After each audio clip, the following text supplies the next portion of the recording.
Dear single woman, before you rush to the altar, ask yourself this: is he ready to lead your soul? Is he prepared to stand in the gap for you, to pray for you when you're weary, to seek God's wisdom for your future together? These are questions that go far beyond butterflies and candlelight dinners. Because marriage isn't just about romance, it's about spiritual covering. It's about having someone who will fight for your peace in prayer, who will intercede for your dreams, and who will anchor your home in faith when storms come. Every wife needs her husband to be the priest of the home, not just a provider or a protector, but a spiritual leader who sets the tone for faith, hope, and love within those walls. Marriage is a spiritual covenant, not just a contract. It's a sacred promise before God, a union that's meant to reflect His love and purpose. A priest is someone who goes before God on behalf of others.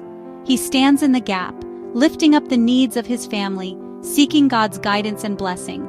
In the home, the husband is called to be that intercessor.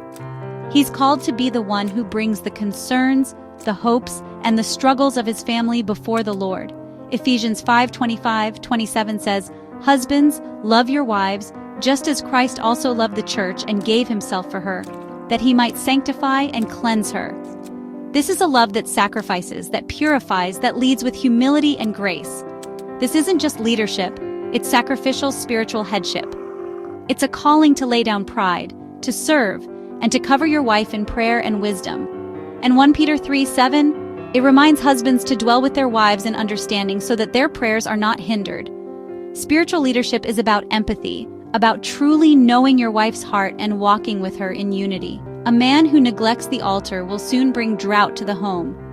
When prayer is absent, so is peace. When spiritual leadership is missing, confusion and distance take root. His prayer life directly impacts the peace, the clarity, and the direction of your marriage. Priest, protector, provider.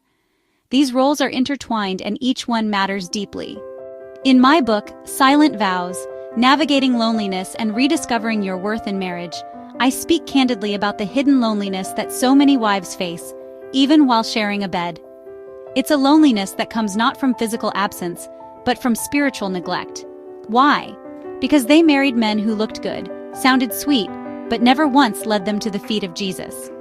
Outward charm can never replace inward devotion.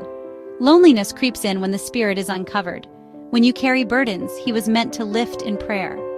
You were never meant to walk this journey alone, carrying the weight of the world on your shoulders. Sister, marriage is a divine assignment. It's a partnership designed to glorify God, to build each other up, and to leave a legacy of faith for generations to come. Don't be so anxious to wear the ring that you ignore the role. The title of wife is precious, but the calling is even greater. He must be a man of God before he becomes a man to you. His relationship with God should be evident in his actions, his words, and his priorities. Proverbs 3:6 says, "In all your ways acknowledge him, and he shall direct your paths." Let God be the center of your relationship, and he will guide you both. Let God vet your future husband, because charm fades, money shifts, and circumstances change. But a man on his knees will never stop leading. Don't settle for less than God's best for you. Wait for the priest. Wait for the one who will cover you in prayer, who will cherish your soul, and who will lead your family with humility and faith. Your home deserves a spiritual foundation. Build it on prayer, on faith, and on the unshakable love of God. Your heart deserves a man who will cover it in prayer. You are worthy of a love that seeks God first. Wait for the one who leads in love, because he follows God. True leadership is found in surrender to God's will. Read Silent Vows for deeper truths, and protect your future with wisdom. Your story is sacred. Choose a partner who honors that, and let your marriage be a testimony of God's faithfulness.